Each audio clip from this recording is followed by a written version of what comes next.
we could not do it. Great. Excellent. So welcome everyone to this new session. My name is Alessandro Abate, and I'm one of the organizers of CAST this year.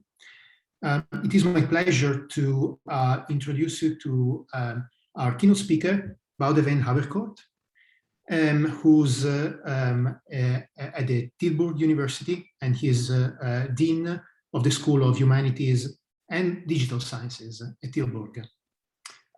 He has a career that has spanned the Netherlands and Germany. He was previously at Twente, and in particular, head of the Department of Computer Sciences, and he was at the Embedded System Institute, which is now part of TNO. In Germany, he was with RWTH Aachen. He has a career that counts in excess of 200 papers published and more than 30 PhD students supervised. And he's an author of a bunch of research and innovation projects spanning not only formal methods, but also wireless systems, smart industry, smart grids, smart energy recently, and also cyber security. I can see that there is a hand up from Boudewijn. I suppose he's very excited and wants to start. Okay, no, that's... and indeed, without further ado, I would like to leave the floor to him. Let me just perhaps add that should you have questions, please feel free to contribute to the chat or to the Q&A, and I'll be happy to facilitate them at the end of the talk. And also, let me finally add that Boudewijn was super nice to contribute with a very nice pamphlet on the topic of his talk, which I invite you to access from the CAST proceedings and download. And his talk will be titled Performance Evaluation, Model-Driven or Problem-Driven. Boudewijn, welcome. The floor is yours. Thank you very much, Alessandro. Thank you very much for the invitation to give this lecture here and also for the nice introduction. I will now start and share my screen. I hope this will all function properly. Do you now see what I'm seeing, sort of, my slides? Yes, perfect. Thank you. Let me see whether I can, do it like this. Okay, so welcome all to my talk. I'm very glad to give here a talk about performance evaluation. And when you start preparing for such a keynote, let me see where I am.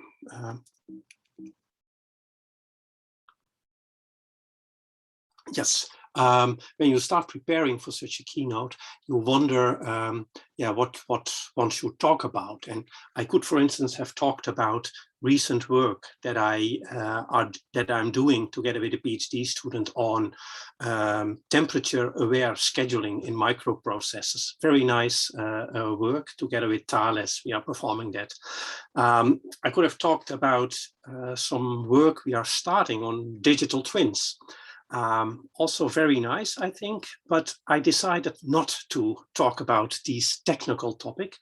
I actually decided to sit back and look a little bit at our community, at the performance community, and ask ourselves the question, what did we achieve over the last, say, 40, 50 years as a community?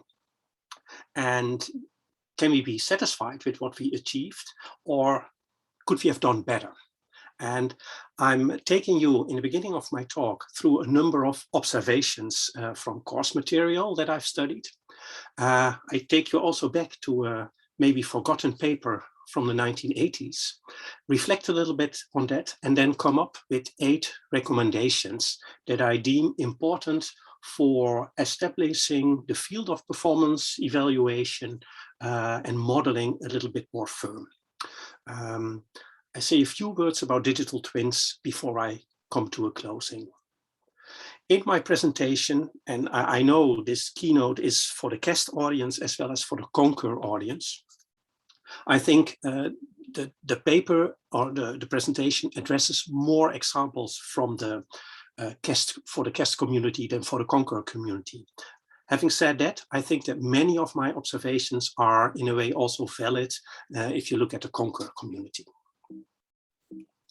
So throughout my talk, I will present a lot of examples, and here's one just example addressing a case study that we did at OSE a couple of years ago on printer systems, but many more will come in more detail. So I want to give a warning up front. What I'm sharing with you are my personal observations, a personal perspective, which you do not necessarily have to agree. My wording might sometimes be a little bit direct. It's nothing personal, not to you, not to the community. It's just my reflections. But I'm glad if my talk arouses a debate and makes us think about an improved way forward, which we can take, I think, and probably we have to take as well. So let me go back 40 years. 40 years ago, August 1982, I started studying computer science at the University of Twente. And we were sitting there on a large lawn outside of one of the main buildings, and our then rector, Harry van den Kronenberg, and you see a picture of him here, was speaking to us all. And Harry van den Kronenberg was really an engineer, a process engineer, mechanical engineer. And he said two things that I still remember. He said, well, look at your left and at your right neighbor. High chance that one of them is not there anymore at the end of the year. We are giving you a very steady, but also difficult education, and you have to work hard, otherwise you will have to leave soon. So that was a good opening. And then he said, well, after 5 or 6 years, if you graduate, you may call yourself an engineer, but you are not an engineer after 4 or 5 or 6 years. You will probably be an engineer after 25 years, after you've gathered a lot of experience, you have acquired skills as an engineer.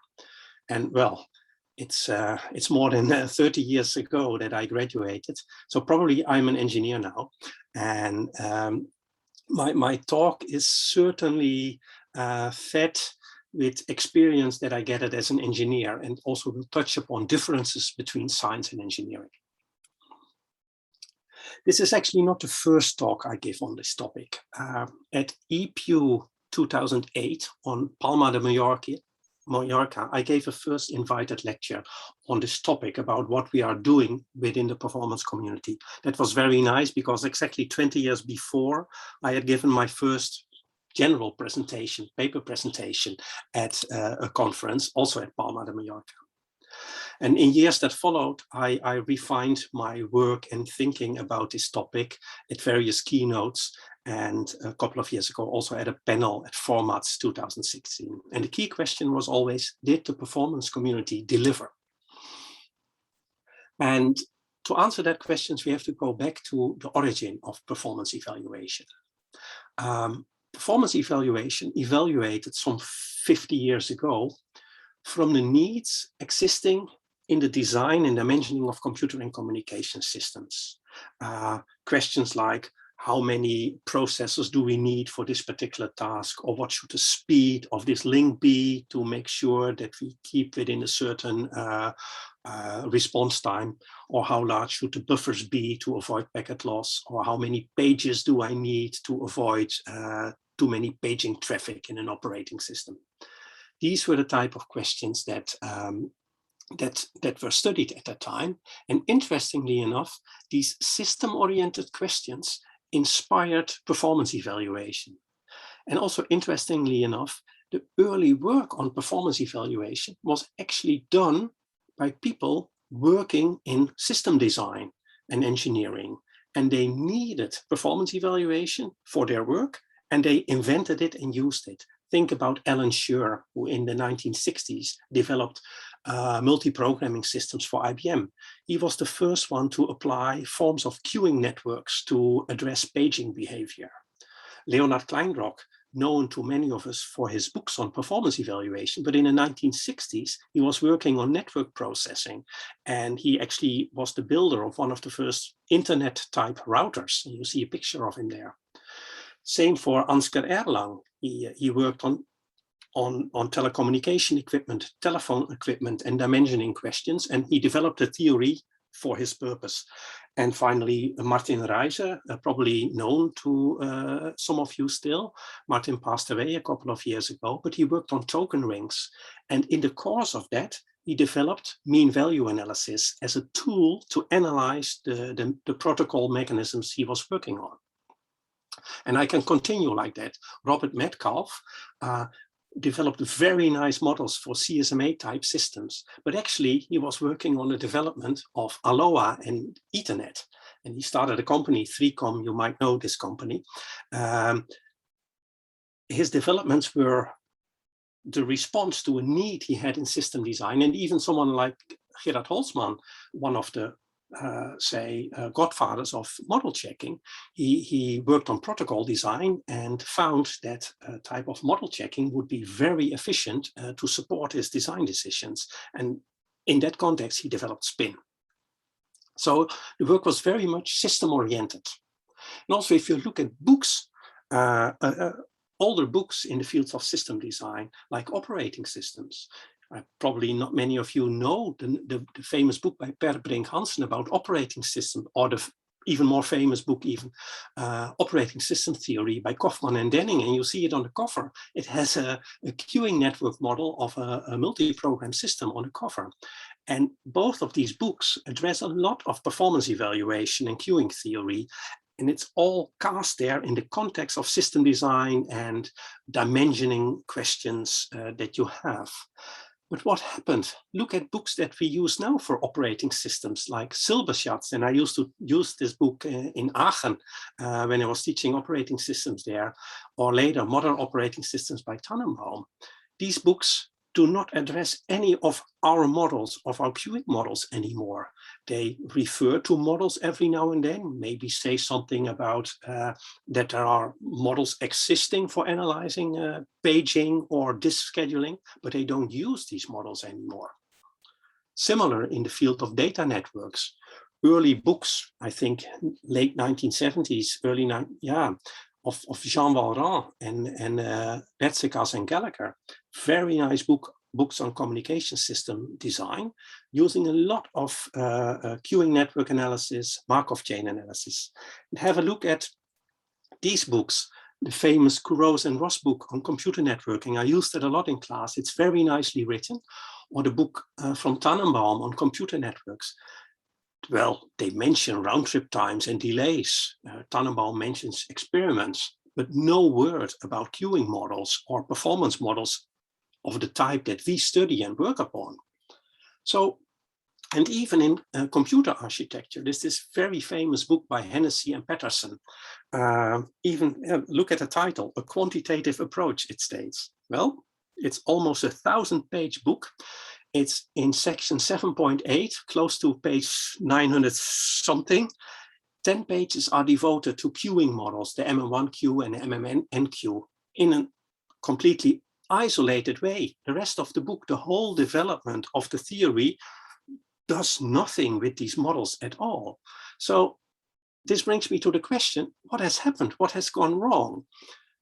Even well-acclaimed fellow scientists do not use or advocate our models and our methods. So if that is the case, how well do you think that our methods, our tools will be taken up in industrial practice? And in the end, I suppose that is what we want, uptake in the real world, not just in academia. And how come that we ended up in this situation? And I already used these names. In the past, the methods were being developed and used by system-oriented scholars. There was sort of a market pool. There was a need for the methods and they were developed on the spot, so to say. These days, we, maybe this community or the CAST community, appears to be more disconnected and much more deliver our methods in a technology push mode. We can do a lot and we can do ever more, larger models, more refined models, and so on. But the uptake part at the other end is almost not there, I would say. And in fact, this observation is not totally new. This observation has, in a way, been made already in the mid-1980s. And then I come to this paper, a famous paper by Domenico Ferrari, Considerations on the Insularity of Performance Evaluation. And maybe this paper has been forgotten by many, or is even new to many. You can easily download it, of course, from the manuscript central of IEEE. It addresses reasons and background of why the field of performance evaluation is felt to be so much isolated from the field of system design. And Domenico Ferrari, a retired professor now at Berkeley, I tried to contact him before my talk in the preparation, but I did not manage to get in touch with him. He appears to have no active mail address anymore. But he gives a number of observations. And one of the observations is, the first one is, okay, he says young computer scientists, and the paper is from '86, said young computer scientists, they don't know about the theory of performance evaluation, so we can't blame them. Well, I do not think that that reason is very much valid. In a lot of classes, we have seen performance evaluation. A lot of programs have performance evaluation classes, but still in practice, the uptake is not so big. He also says that, well, in the 1980s, probably this was true. If you want to do proper design with advanced methods and techniques, that requires time and reflection, and the engineers working in this rat race towards producing new systems, the PCs were coming up and so on, they don't have time and they focus on quick wins. But I don't think that that is at stake these days. An important observation that he made is that the systems are too complex and that we are actually not in a position to bring an all-encompassing theory, a mathematical theory, just as you have for mechanical system or pure electronic systems. And that is probably true. I do think that we are still suffering with developing the right theory to design computer communication systems. We are focusing here on performance and dependability or correctness. That's part of the theory, but there is not a well-accepted overall theory. Final reason he gives, many computer scientists see computer science systems more as an art than as a science or as proper engineering. I don't think that that is still valid. That might have been valid in the early 1980s, the time when I started studying. And looking back on the time when I studied, a lot of the things that I learned were pretty, say, maybe even amateuristic. If you watch back, that has changed a lot. So of the reasons that of the observations that he brings, I think only one is still valid. He also points to a number of advantages of the fact that the field is isolated. And one big advantage he sees is that the field has developed very fast. And think about all the work that has been done on separable queuing networks, the BCMP theorem, mean value analysis, multi-class queuing networks, even the development of battery nets. All those developments were not bothered by practical system design questions. So one could really make good steps forward. So this might be true, but I doubt whether this is a long-term advantage. We did set up nice models and solve them right, but the question to me is more, did we solve the right models? Did we use or bring the models that are really of use? And I have a question mark there, I'm afraid. At the end of the paper, Ferrari notes that there are more disadvantages of the insularity. He sees that the field does not deliver the right models. They are often not applicable where they should, or they come too late. And to add on that, the tools that we deliver these days, I think they have great capabilities. However, one should always ask, are they capable of doing the things that industry asks now? And can our techniques and tools be used by non-experts? And that is, again, a question mark. At the end of the paper, Ferrari is a little bit more blunt, and in a way I understand this. He says that some of the members of the performance evaluation community he sees as mathematicians in disguise, people that are not interested in application at all, but more want to do their math. And I think that is also still valid. And I fully recognize this from my role as editor for performance evaluation. And I stopped that role earlier this year, but I did it for almost 15 years.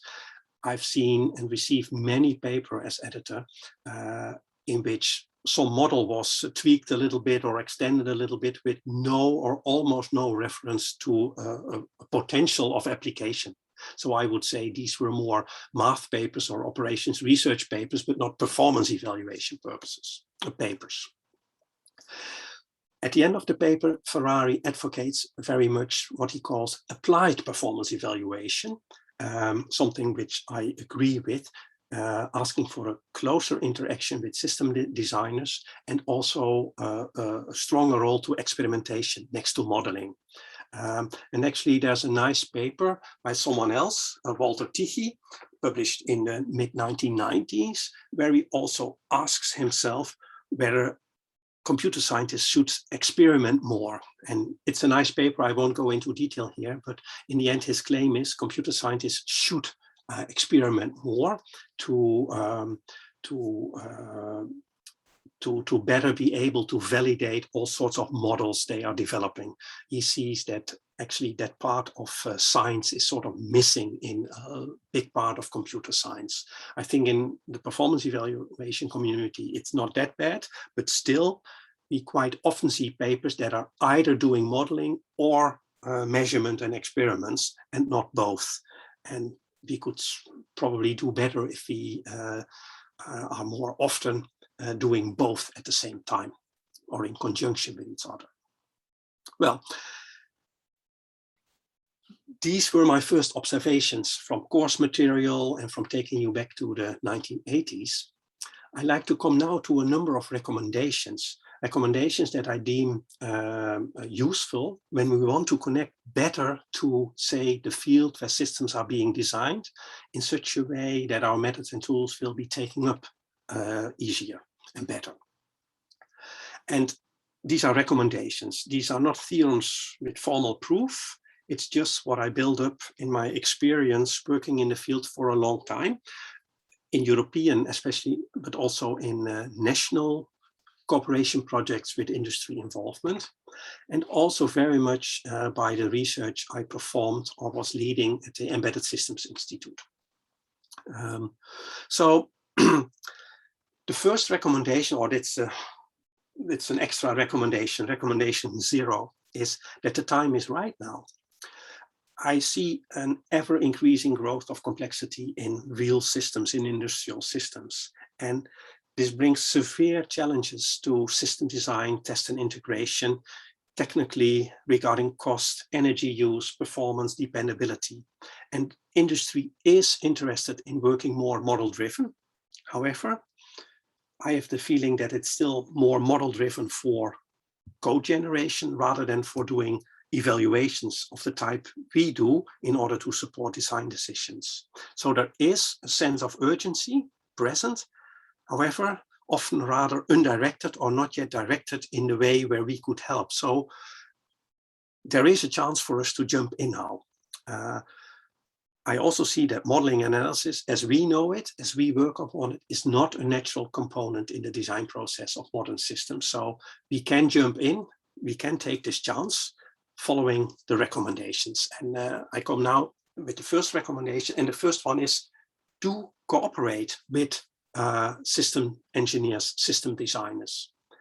If we claim as a community that we develop design support tools for reliability, performance considerations, we better know what keeps system designers busy, what bothers them and what not. Engaging with them takes time, a long time. It's about building a long-term relationship, not about a visit. So really embarking on long-term cooperation projects and to find out what they find important and where they do need help. If I say this, I sometimes get the following question. Well, I cannot, or the following remark. Yes, that's nice, this cooperation with industry, but I cannot do my top-notch research in such a practical environment. And I've thought about this question, and my answer these days is, well, do you really think that reality, the industrial reality, is too simple to provide interesting research challenges? And asking the questions is in essence also answering the question. Of course, there are very interesting research challenges in this industrial context. They might not be the same ones that you have in mind before you enter there, but still they are interesting. So the claim that you cannot do top-notch research in combination with a more practical, system-oriented, system design or industry-oriented environment is simply not true. Do start a second recommendation with the problem the system designers have. And that's a task of listening. Take the time to truly understand the problem at hand and don't overtake as professor too quickly. Most probably your tool cannot deal with their problem. And then there are two options. You invest in the problem and develop the right tooling, or you tell that you cannot help with the tools that you have. So it's one or both. What you sometimes see is that people are trying to cast a problem of industry or a system design problem in the context of a tool that is not really the right tool for it. I don't think this works, and it scares people away. And this might actually increase the gap between system design and the evaluation community. And the picture, you've probably heard this, this proverb, if all you have is a hammer, everything looks like a nail. In practice, this does not work, of course. Then, industry is very much focused on long-term investment and long-term use of models. And I've asked this question before in the panel at Formats a couple of years ago. Which are the most widely used tools in industry? Well, these, and if you're more in an engineering industry, it's MATLAB Simulink. But don't underestimate how much is being done with, say, tools that we think are probably not the right tools to use. You might not like this, but I don't think you can change this. But instead of trying to change it, you can try and live with it, say, embrace it, and accept that these tools are there and are being used, and use them as a stepping stone to get your own tools being used as well. And I'm showing you an example of it in the next slide. At the Embedded Systems Institute, we worked in extensive projects with Van der Lande Industries. And you might not know Van der Lande Industries, but if ever you are going to an airport again in the near future, you will probably leave your baggage on a luggage bound. And the whole baggage processing system is with high probability made by Van der Lande. They make these for airports around the globe, with China being a major customer because they open up airports there quite frequently. So these airport baggage handling systems are developed in a tailored way. No one installation is the same. So sales needs support to find out what is the type of system I can sell, and they need support from system engineers. And what we did with the Embedded Systems Institute, we developed a tool that sales engineers can use that's using advanced simulation techniques, but in such a way that sales engineers are really using it. And the sales engineers would get questions like, does this configuration work for that customer in terms of system throughput, latencies, utilization, and so on, cost-benefit trade-off, and so on. And they used to use some simple static formulas, but when the systems became more complex and also distributed control hit in, these formulas were not useful anymore. So what they did in a long cooperation project, we developed a simulation approach with standard components of the simulation that could very easily be configured. But interestingly, we chose as front end for the configuration, not a very nice GUI at the time, we're talking about 2012, but we chose Excel. Because Excel was the tool that the sales engineers that were in contact with customers were always using for all their things. And by adjusting to their habit, we were able to get them to use simulation. if we would have pushed a separate simulation tool, they probably would not have accepted it because it would have been too complicated. But we wrapped, so to say, the simulation with a configurator built in Excel, and underneath a simulation was run with a Rotalimus simulation developed at the TU Eindhoven. And we made sure that there was very good input and output and Gantt charts and so on. And in the end, the sales engineers started using it, and there was a rollout of this tool done by the IT department as an easy to install Excel plugin. And in the end, everyone was happy. And this was a successful transfer of simulation technology in the context of a company. I mean, these people there working there were mechanical engineers, logistics engineers, not interested in performance evaluation, but they were using it. And we could make them use it by wrapping it in an interface they knew. Another way to connect to system designers is by using domain-specific languages. It's sort of a courtesy that you try to speak the language of the people you are working with. Too often, one sees examples where scientists come in and quickly claim that a lot of things that are being done in the company are old-fashioned or not the right way. But don't forget, these engineers in the company, these system engineers, they work maybe in a conservative way or in a way that uses old-fashioned tools, but very often that's a very good help in obtaining dependability. Conservatism is good for dependability. And do not forget that these people build systems that brought us to the moon and beyond without using our fantastic tools. So they can achieve something by getting closer to them, by trying to speak their language. We can help them, not when we say you are using the wrong language or you are using things that are not good. No one is in the field, system designers are not interested in timed automata or Markov chains, but they are interested in making evidence-based design decisions, and we can help them by wrapping them in a tool they speak. And for instance, the Eclipse-based tool set these days can be used very easily to define, pardon me,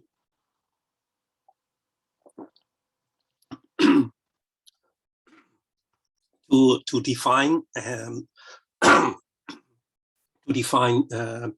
environments which are taken up easily. And we did so in a cooperation project with Philips from within the University of Twente at Philips Medical.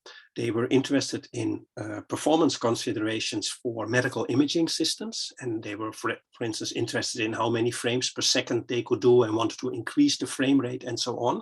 And of course, performance evaluation is an important tool then, but they didn't want to go into detailed simulations or doing them themselves. So what we did is we did build a domain-specific language that underneath called upon Modest or UPAL, depending on the type of measure that was needed, and did the evaluations under the hood. So here you see a bit of the IDSL code that was being developed in cooperation with the people at Philips, and then underlying automatically Modest code was generated that could be executed. What we also did was automatically making visualizations of the system. What you see on the right, where you see that the image processing sequence consists of a couple of steps, the image pre-processing, the motion compensation, and so on. And you also see on which resources these components are being mapped. And that is being used later on as well when it comes to the output of the system. I'll come back to that in a minute. So the use of domain-specific languages is very interesting to get connected. Then an important point is keep the output simple. Details, we like them a lot as scientists, but in practice, they are often more interested in main lines. Details are not always necessary. And also be aware of what sometimes is called sham accuracy. Do not forget that the model input, the estimated model parameters, they might be very inaccurate or imprecise. if that is the case, then it doesn't make sense to provide very much detail in the output, because that's invaluable and not significant. And it's better to give rough answers as well. The more information, the better is not true in general. So keep it simple. Do, for instance, use sort of a traffic light output by indicating high values that are on the high side, alerts, so to say, that require extra attention, okay values, and values that are very good. I've noticed that such a traffic light output is what engineers often want. And by providing that, they are going to use our methods. They are not going to use our methods if we don't provide the easy insights, or provide simple trade-off diagrams, as an example. I gave one here, but details are not so important here. Yeah, going back to this DSL for the medical imaging system, this is what is automatically generated from the DSL specification of the system. The output is given in terms of this diagram, and if you look carefully, you see these numbers that are now added. So the output of the simulation is added into the same diagram. So you now see that the whole image processing chain takes on average 306 milli or microseconds. I forgot the unit. And you also see where the various how the time is built up. And you also see at the bottom what the utilization is of the resources that are involved. The CPU has a utilization of, what is it, 84%, the GPU of less than 3%. You could even go a step further and just providing traffic light style output, where you see that the CPU is probably too highly loaded for a stable operation, but that the GPU has a lot of extra capacity. And you also see in terms of the delays where most of the delay is hidden, and that could be a reason then to focus in on the red or orange parts of the system. And all these small things that are probably not scientifically very high up, say, from a difficulty point of view, they all help to get it better in touch. And I have another example, last example from that we did with ASML. With ASML manufactures wafer steppers, so machinery that makes chips. These are enormous machines. There's a picture of a man next to it. These machines cost many millions of euros. And internally in this machine, there's a lot of complexity that has to do with a real-time control. So there's many sensors and actuators. There's whole computer racks there with all sorts of processing control loops and millions of lines of code. And it all centers around this middle part in the system where the control of the wafer is being managed. And what we did there in a long cooperation project using very detailed simulation models, but also UPAL and I think colored battery nets were used for no, SDF3 was used for certain questions. But at one particular point, we came up with quite a number of possible performance improvements. I noted them here as I1, I2 until I16. These were different things that one could do for the system to improve the performance of the control software, so that you could increase the control frequency that would result in a more accurate positioning. And we had lots of interactions with ASML in workshops and so on. I want to show you one particular result that really made a difference in the uptake of our methods, what I call an improvement tree. We identified, as I just told you, these 16 possible improvements.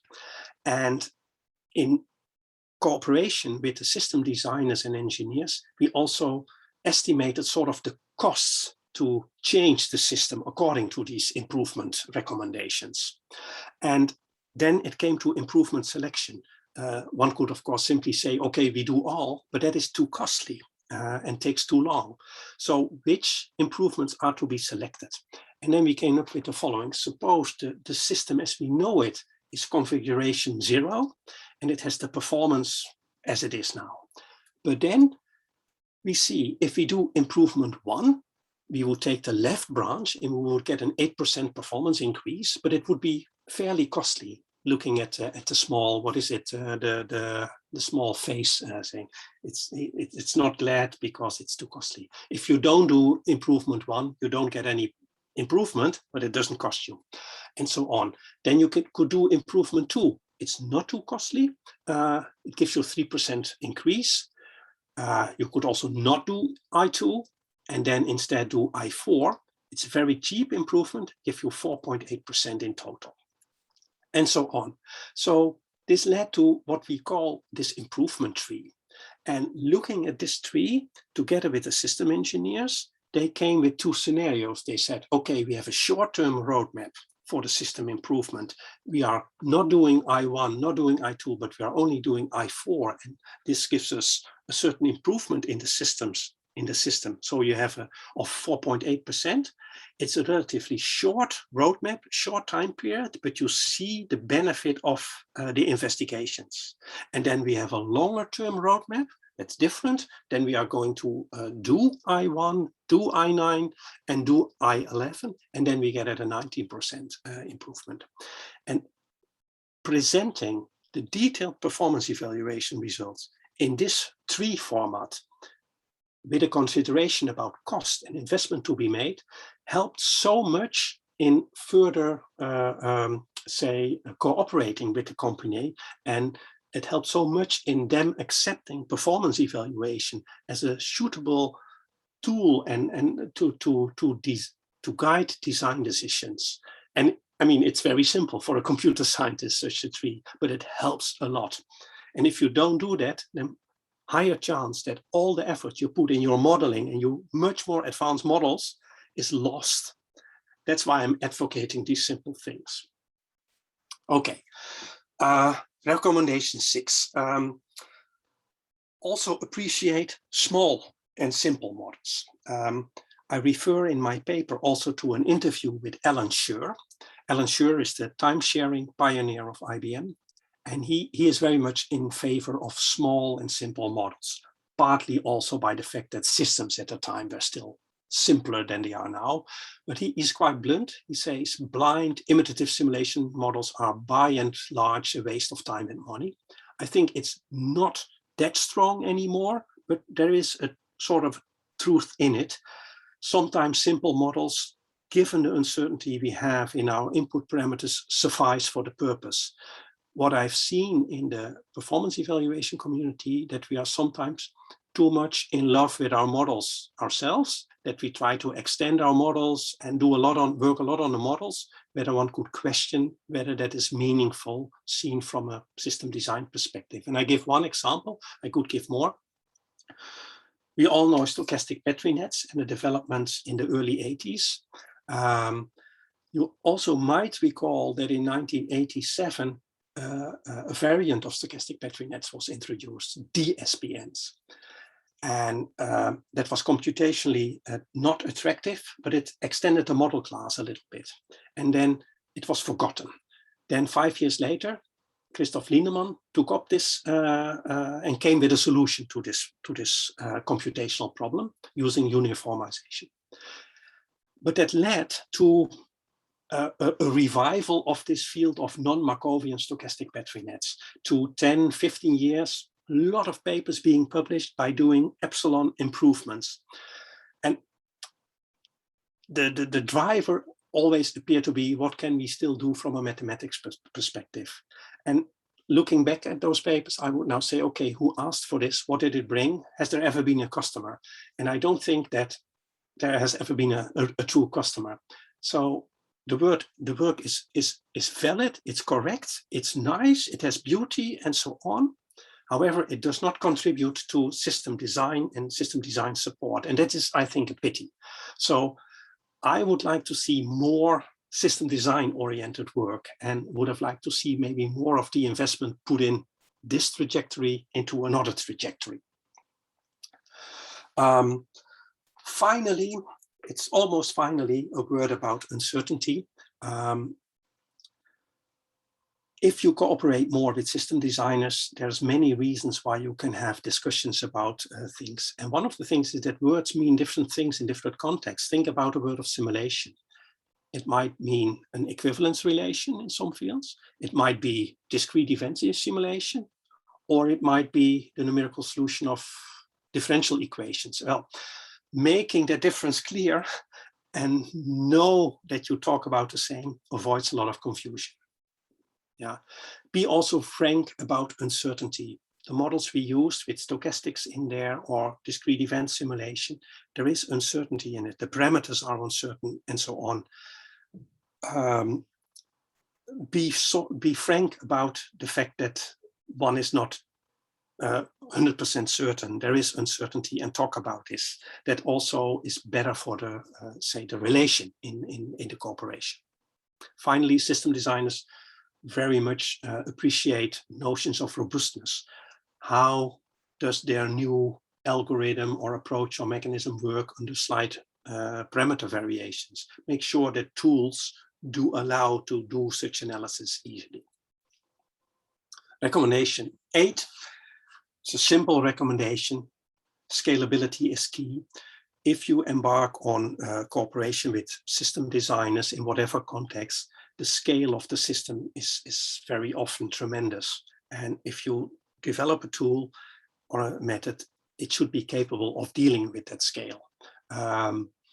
Very often it turns out that discrete event simulation is then the only way out, with all its disadvantages that we know, but being open about the disadvantages gives you an opportunity, gives you at least a tool to cooperate along. And I see, looking at the time, that I have to speed up a little bit. I'm almost there. So I'm coming to a close. I have gone through the 8 recommendations. Want to say a few words about digital twins and then come to a real closing. Digital twins, you've all heard about it, I guess. It's still a little bit unclear what digital twins are. Last year, I embarked on a project with, I think, 5 other universities in the Netherlands and 10 industries on digital twins and the use of digital twins. If you look at Wikipedia, you find this definition of a digital twin. It for sure encompasses a computerized model that's aimed at performance, energy use, and so on, using simulations, analytical, numerical techniques. But I think it's much more, and we're working on that.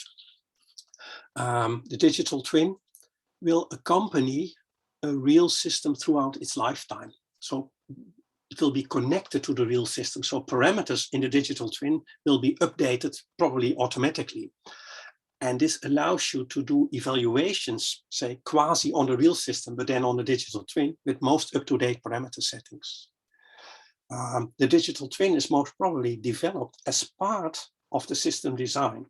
So delivered, if a client buys the new machine, a digital twin is delivered as well that is somehow connected, that allows for experimentation.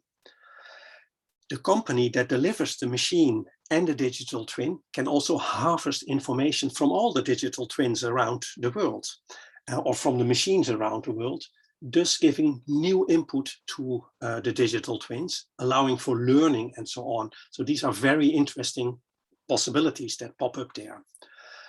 And the interesting thing now is that digital twins seem to enable many of the recommendations that I gave in the beginning or in just before.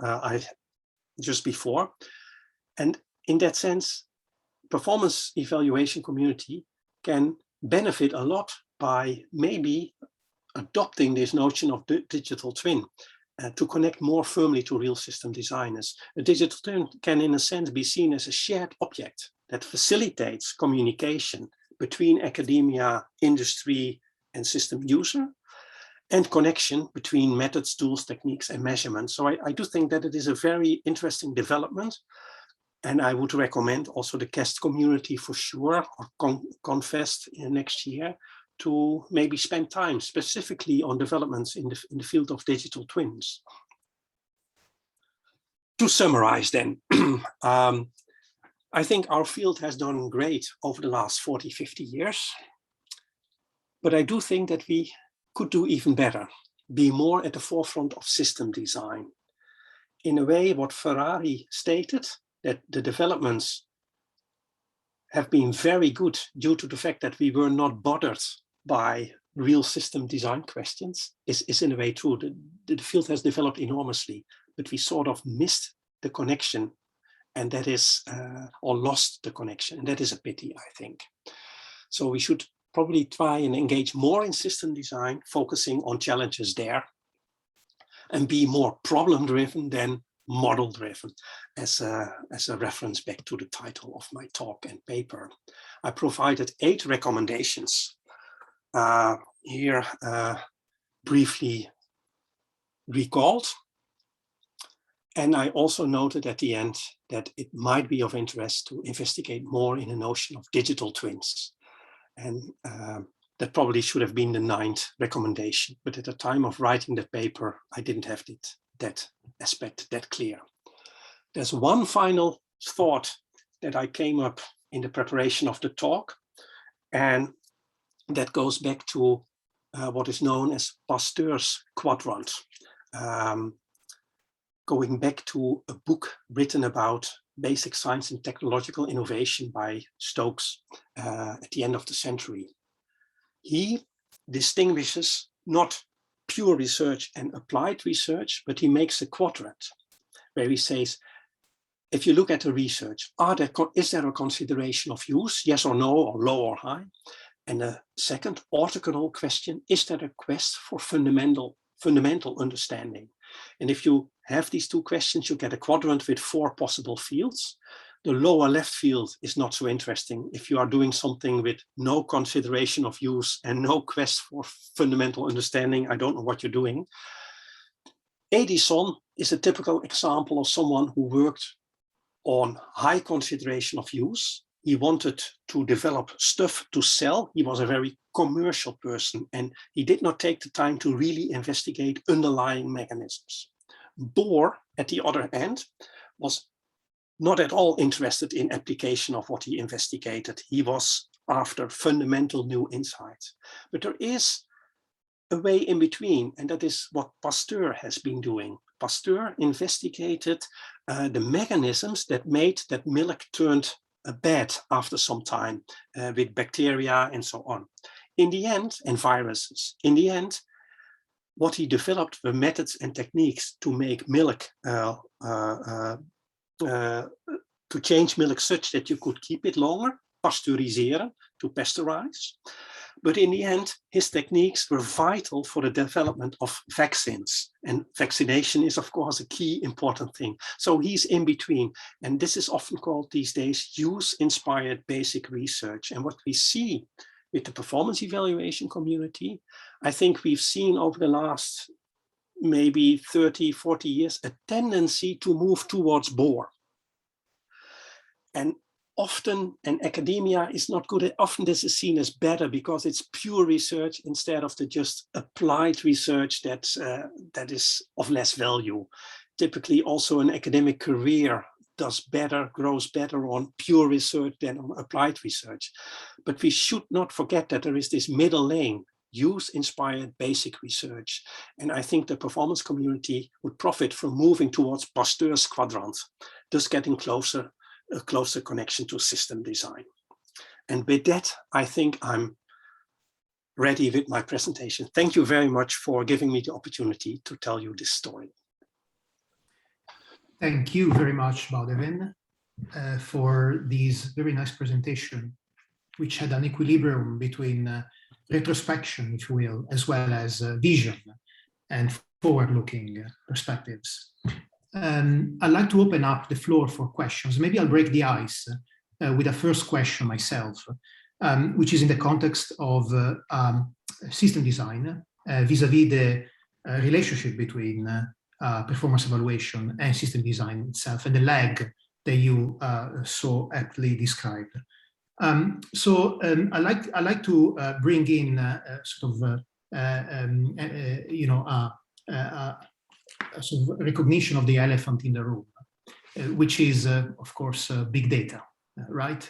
And machine learning in the context of system design. And I wanted to ask whether you could comment on perhaps whether performance evaluation will be able to fill this gap with system design, and now that perhaps systems are less designed with models and more, with black box techniques with data. So data is not just used to build models, to calibrate models, to attune models, which you commented, for instance, in the context of digital twins, but where system design is actually done with techniques that don't leverage models. So could you comment on that?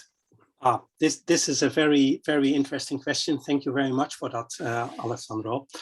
In essence, you are saying or asking, isn't it the case that the data-oriented approaches are not already overtaking the model-based approaches? Is that correct? Is that what you hint at? Yeah. Yeah. Oh, this is a difficult one. A little bit out of my comfort zone, but let me say the following. If I look at the developments in machine learning, and I'm not a machine learning person myself, but in my school, there's a big department doing artificial intelligence and machine learning. So you get to hear some things. There's a lot of improvement by doing, say, the blunt computational thing with ever-growing neural networks and so on, so the deep learning. However, that is terribly expensive. And there is now a tendency where you also see, and it's sometimes called physics-induced machine learning, where neural networks are being trained, but the neural networks, they have a form that encodes sort of model-based information of the system already, so that the learning process can be much more quicker. You do not start with a blank sheet, but the knowledge that you have is put in up front. And there, apologies. And there, I think there's an important possibility of connection. How can we implement the model-based knowledge that we have in such a way in this whole trajectory of learning, so that the learning becomes smoother and quicker and computationally more attractive. So I'm looking for a blend. I do not expect the total overtaking of machine learning of all we did with models. Is that sort of a beginning of an answer? Yeah. The tricky part will be to engage with people working in system design utilizing ML techniques to understand this balance, I suppose. Yeah. So thank you very much. So there are a bunch of questions here on the Q&A. The first one, I'm going chronologically, is from Eugene Azarin. It's more like a statement. It seems that most of your recommendations apply also to other areas, for instance, verification, formal methods. You confirm this? Yeah, I agree with his observation. I had an invited talk at QFM. I don't know whether this workshop still exists, quantitative formal methods, a couple of years ago, where I focused more on the field of formal methods. But that is a field that I know less about, and I feel less secure by doing firm statements in that context. But I do think he's right. Yes. Thank you. Rong Gu comments that closely collaborating with industries indeed give benefits of solving real world problems. However, some also worry whether the real problems are scientific enough. It was a point you touched upon in the very beginning. For instance, if the problems involves a lot of work of implementation, does the academia has enough tolerance to value these kind of studies? Yes, this is of course a very valid comment. In academia, certainly not if you're in a PhD trajectory, you are not there to solve, say, basic engineering problems of industrial parties. So what is important is that you delineate clearly what you can do and what you expect from others. So we should not go into the role of being, say, a consultant or being an engineer. Instead, no, we are scientists working on scientific problems. My experience with the Embedded Systems Institute or with other research and technology organizations can be the same. such an organization can be sort of be the middleman. You have the industry, you have academia, where of course the emphasis is on developing also new methods, but hopefully with a willingness to apply. And then you have people that really apply, and they might come from an RTO, from a research and technology organization, such as TNO or Fraunhofer in Germany, or similar institutions in other countries. You have to be careful. So this risk is present. I think you also distill some suggestions in your pamphlet on how academia should handle this balance between theoretical research and more applied research, for instance, in the context of tenure tracks or career progression schemes. That's very interesting. Moving on, Arnd Harmans states that concerning what you said in relation to the Van der Lande case and the point about developing tools that they speak, do you suggest that we focus our own efforts on building interfaces, for instance, Excel, Eclipse, or whatever, to our research for the performance evaluation of the past decades? If yes, is this the appropriate utilization of the education and expertise of a university scientist?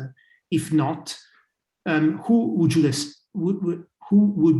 do the, as you say, scientifically not very high up commercialization? Yeah. This question is a little bit in line with a question or the comment by Rongu. Indeed.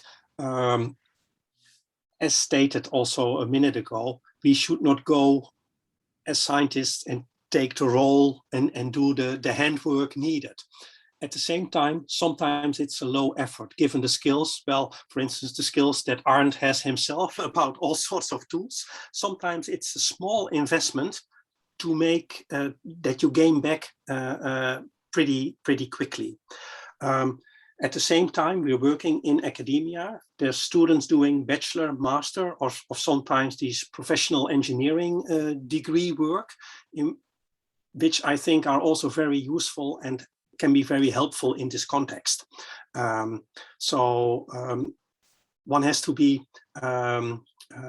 say, innovative in a way there, but I do not expect top-notch researchers to write this interface for Excel.